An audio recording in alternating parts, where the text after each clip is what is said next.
Assalamualaikum warahmatullahi wabarakatuh. Perkenalkan, kami dari kelompok 2 kelas 12 MIPA.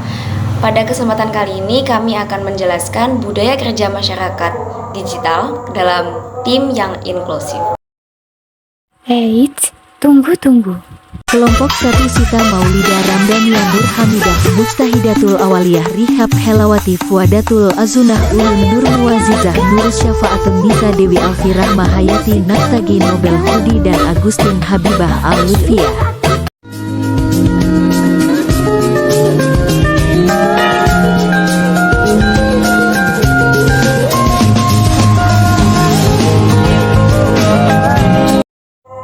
Budaya kerja masyarakat digital dalam tim yang inklusif. Setiap perusahaan harus memiliki visi dan misi yang harus dicapai.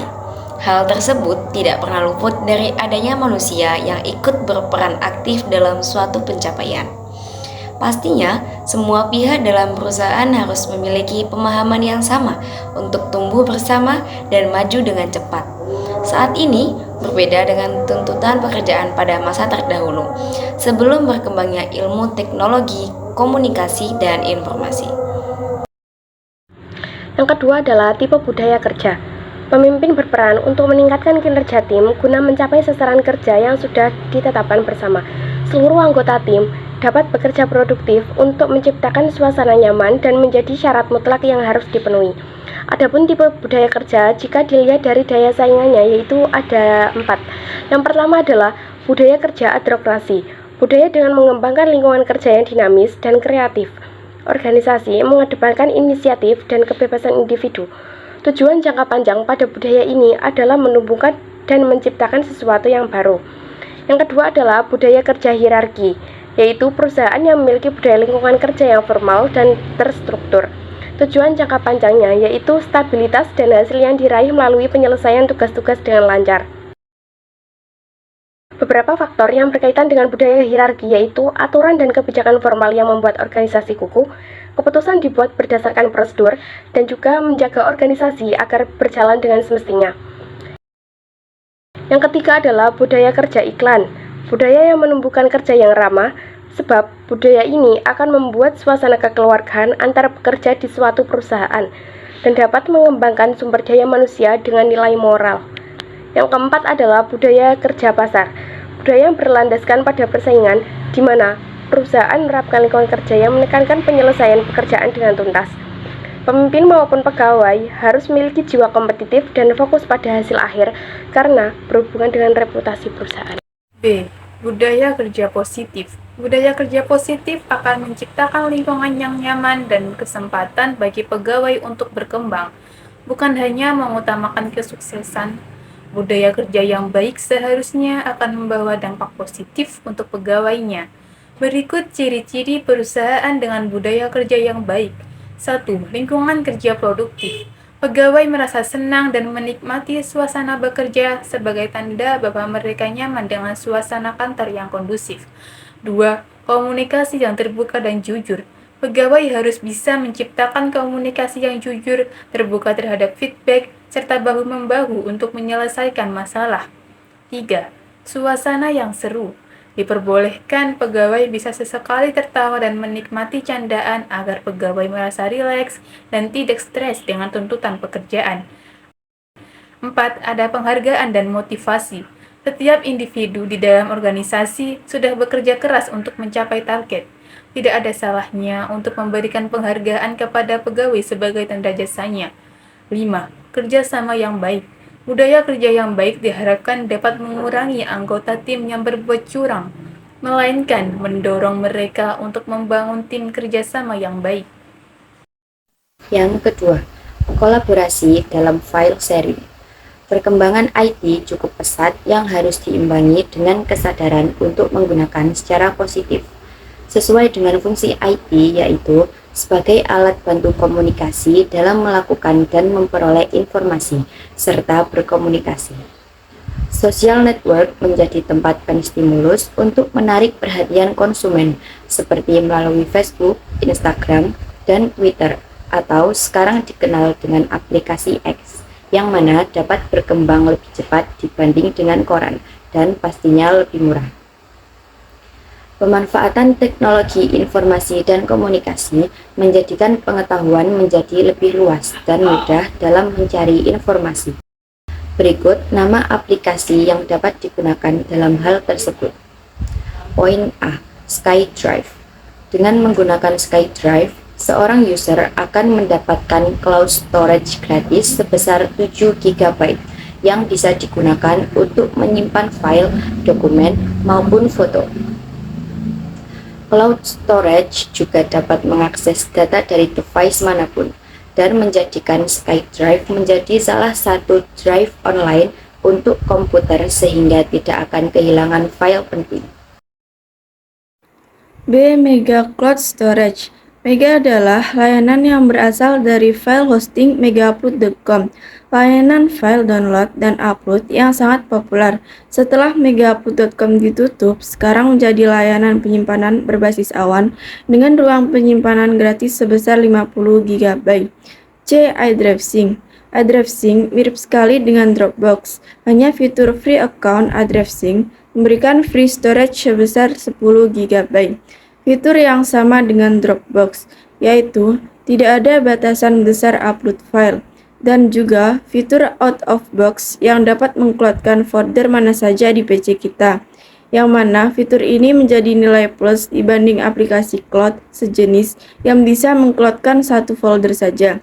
D. Microsoft SkyDrive. Pada tahun 2007, Microsoft memperkenalkan layanan penyimpanan cloud dengan nama Windows Live Folders, yaitu ruang penyimpanan online di mana pengguna yang membuat akun mendapat beberapa gigabyte ruang. Kemudian, pada akhir Agustus 2007, nama tersebut diubah menjadi SkyDrive.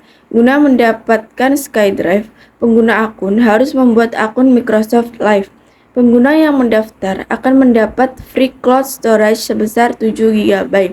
Fitur yang diberikan adalah auto upload foto untuk Windows Handphone. Jika diperlukan ruang ekstra, pengguna diharuskan membayar. Fitur antarmuka web juga telah tersedia dan didukung oleh semua browser utama. E. Microsoft OneDrive. Microsoft OneDrive adalah nama terbaru yang diberikan untuk SkyDrive yang diubah pada Februari 2014. Hampir tidak ada perubahan yang diberikan oleh OneDrive. Namun, OneDrive menyediakan penyimpanan gratis sebesar 15 GB untuk pengguna baru. Perlu kalian ketahui, OneDrive merupakan sebuah layanan komputasi awan yang dapat mengunggah dan menghubungkan ke suatu penyimpanan awan. OneDrive juga menghadirkan fitur editor via web untuk dokumen Office. Tidak hanya platform Windows, OneDrive juga mendukung platform OS X dan iOS. Berikut manfaat menggunakan Microsoft OneDrive. 1. Memudahkan akses sebuah file. 2. Membantu pekerjaan secara kelompok. 3. Bagikan file dengan siapapun. F. Dropbox. Dropbox adalah sebuah solusi sederhana untuk kepentingan akses dan sharing dokumen melalui layanan cloud yang dikembangkan sejak tahun 2007 oleh dua orang mahasiswa MIT, yaitu Drew Houston dan Arash Ferdowsi. Keunggulan fiturnya yaitu untuk menyimpan dan mensinkronisasikan file secara online. Dropbox juga bersifat kelas platform yang mempermudah user menaruh file ke folder Dropbox dan disinkronisasikan ke akun Dropbox lain. Dropbox juga memberikan kebebasan bagi penggunanya untuk mengupload semua jenis file, baik dokumen, zip, gambar selama ukuran file di bawah batas ruang penyimpanan. G. Google Drive. Google Drive merupakan layanan penyimpanan daring yang dirilis pada 24 April 2012. Google Drive hanya menyediakan 5 GB. Karena berkembangnya kebutuhan pengguna untuk sharing, sekarang Google Drive menyediakan 15 GB. Dan jika habis, pengguna dapat menambah sampai 100 TB. Namun, akan dikenai harga tertentu. Layanan juga dapat diakses kapan saja dan dapat menyimpan file dengan berbagai format sebagai backup data. 1. Kegunaan Google Drive. File yang tersimpan dalam Google Drive akan terintegrasi secara langsung dengan fitur Google lain, seperti Google Keep, yang digunakan untuk menyimpan catatan, rekaman suara, bahkan gambar. Seiring berkembangnya teknologi, sekarang Google Drive hadir dengan versi mobile yang membuatnya lebih mudah dan praktis untuk digunakan. Beberapa fungsi dari Google Drive yang bisa diketahui antara lain. Yang pertama adalah menyimpan data. Fungsi utama dari Google Drive adalah untuk menyimpan file dan pengguna bisa mengaksesnya di mana saja selama terhubung dengan internet. Dan tersedia 5 GB bisa diperbesar dengan membayar. Yang kedua adalah membuat dan mengedit dokumen. Google Drive memberi peluang pada user untuk membuat lembar kerja, mengedit data, dan dapat membuat slide presentasi. 2. Cara mengakses fitur Google. Aplikasi Google Drive tersedia link dengan fitur Google, seperti Gmail, Google Browser, dan lainnya. Video dan foto yang tersimpan dalam Google Drive secara otomatis tersimpan dalam Google Plus tanpa menyimpan dengan cara manual.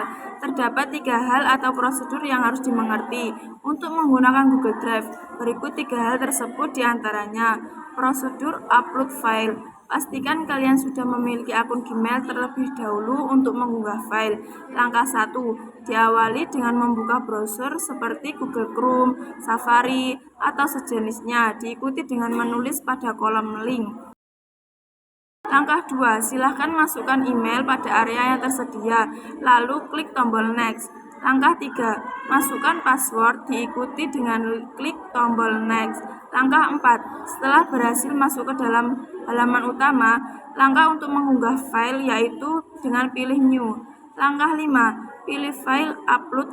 Langkah 6. Pilih file yang ingin diunggah ke Google Drive lalu pilih open. Langkah 7. Tunggu hingga proses penggunaan file selesai. Langkah 8. File telah berhasil diunggah. B. Proses membuat folder. Adapun fungsinya yaitu agar file-file tersimpan dalam satu folder sehingga lebih rapi. Berikut langkah-langkahnya. 1.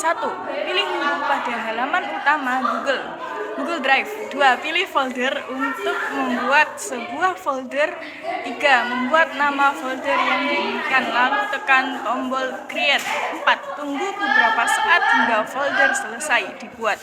Setelah itu, silahkan klik kanan pada satu atau beberapa file yang ingin dimasukkan ke dalam folder yang telah dibuat. Kemudian pilih Move to, lalu pilih folder dan klik Move. 5. Guna dapat melihat apakah file sudah berhasil dipindahkan ke dalam suatu folder, yaitu dengan cara klik 2 kali pada folder tersebut. 6. Jika file yang pilih sebelumnya ada, maka cara membuat dan memindahkan file ke dalam satu folder telah berhasil dilakukan. C. Prosedur membagikan link download. Salah satu file ditawarkan oleh Google Drive adalah membagikan link download kepada orang lain dapat mengunduh file yang diberi link. Berikut langkah-langkahnya. 1. Silakan klik kanan pada file yang ingin dibagikan link untuk mengunduhnya. Selanjutnya, pilih Get Shareable Link. 2. Setelah itu muncul sebuah link yang dibagikan kepada orang lain. Dalam hal ini, dapat menyalin link tersebut lalu bagikan kepada teman untuk diunduh. 3. Persoalan dengan komputer. Keberadaan sistem informasi berjalan sangat cepat dan terbukti berperan dalam kegiatan perekonomian, bahkan mendukung kinerja peningkatan efektivitas, dan produktivitas dalam dunia usaha. Sehingga teknologi informasi menggunakan komputer sebagai media utama untuk menyampaikan informasi yang efisien. Berikut beberapa teknologi yang telah ada di masa kini dan berkembang di masa depan, antara lain. Yang pertama, social gaming. Salah satu jenis game online yang dimainkan melalui jejaring media sosial. Perkembangan ini dipicu oleh muncul penggunaan micropayment yang semakin populer, seperti modal game online. Dan yang kedua, body motion sensor. Teknologi ini yang bisa mendeteksi gerakan tubuh kita. Pada PlayStation memiliki motion controller yang berfungsi menggali gerakan anggota tubuh. Yang ketiga, augmented reality. Perkembangan game yang menggabungkan dunia maya dan game di dalam satu simulasi. Dan yang keempat, Internet TV. Teknologi ini mulai marak pada tahun 2010 karena disebabkan selesainya infrastruktur di Indonesia. Persoalan berikut adalah berbagai konten yang harus bersaing dengan social network seperti Facebook. Yang kelima, mobile payments. Metode pembayaran untuk layanan tagihan dengan menggunakan perangkat seluler seperti handphone. Yang keenam, online application, yaitu perangkat lunak berbasis web yang dapat beroperasi dengan jaringan atau koneksi internet. Dan yang terakhir, cloud computing, sumber daya informasi atau metode penyimpanan data dan perangkat lunak berbasis internet.